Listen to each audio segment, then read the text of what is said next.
Hey everyone, Bagging Board bringing you another Bagging Board bite. This time we're bringing you Justice League Dark. Here we go. Number 9 from DC Comics.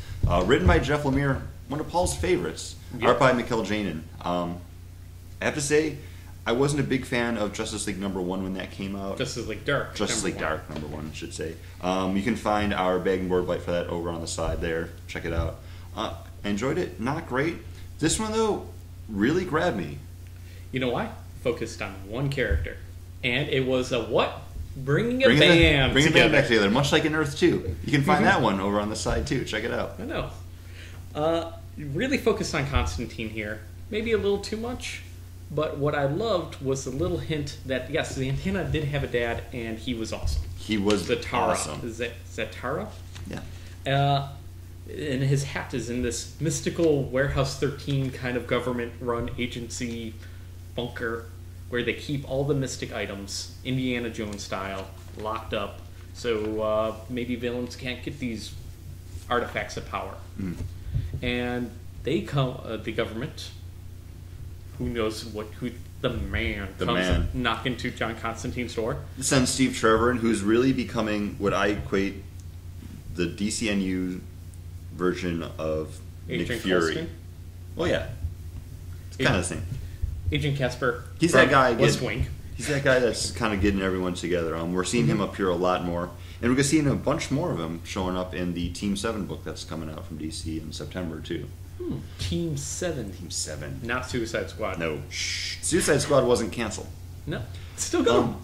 But I really like this book. It really popped at me. John Constantine's not my favorite character. I read Hellblazer for a while. It was kind of one of those books that I liked from time to time.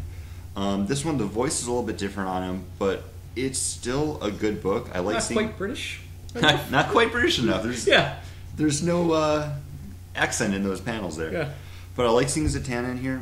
The Dead Man stuff. I like everyone working together. Paul, you're a big fan of iVampire. We're getting Andrew from that book in here now, too. And it is tying in directly to what's been happening with iVampire because they had the crossover. Both Justice League Dark and iVampire crossed over. So we have Andrew fully powered with this new cane kind of abilities of flying around and much more transformations happening.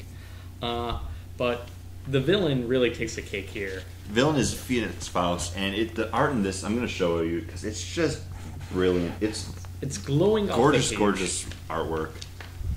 I really dug it, and I think that's part of what really brought me into it too. Is to have a good all-around comic book, you need good art that matches that story. And this, I don't want to sound cheesy here, but this artwork is magical. It works like with everything that's happening in the pages here. It's got that kind of dark edge to it. The coloring on it's fantastic. It works perfectly. I really enjoy it, and I really love the end. Mm-hmm. The Books of Magic, spoilers, you should really read your books before clicking on these links. Yeah, we especially spoil the ones shit on everywhere. this side. There it is. Yeah, because we spoil it left to right. But Books of Magic coming into the DCU proper, which was a Neil Gaiman idea, right? Or maybe just book from in Vertigo. Guess what? All those Vertigo books bleeding on over. And that's really what hooked me for this. Talk about the Dreamstone in here. We had Madame Xanadu appearing in and out from before. I saw that. The Books of Magic being mentioned. I'm a big Vertigo fan. If you've listened to the podcast at all, usually when it comes to checking out like trades and stuff, I'm there for the Vertigo. A huge Sandman fan. So, especially a Neil Gaiman fan too. So the fact that that stuff's kind of weaving into Justice League Dark makes this a book that I really want to check out now. And John buys this book. I don't. He's not here to talk about it. But if he stopped, I'd probably pick it up as long as it keeps at this consistency. I've been buying this book, and Jeff Lemire writes a dysfunctional family better than anybody else. And guess what they brought together? Dysfunctional family. This is one of those books that, over the course of the New 52, I checked out the beginning of it. Was like, yeah, it's good. Don't need to read anymore. Peter Milligan, no slouch. This is one that I kind of wish I had kept up on, and I'm looking forward to what's coming next in it now. You can borrow my back issues. I will probably take you up on that because I don't know if John even knows where all of his are. And if you've been reading along and listening along to our podcast and also watching along on our Bagging Board Bites, please comment below. And also, check us out over on the iTunes We're there. and Facebook. Subscribe and make sure you rate and review us because Paul loves when people do that.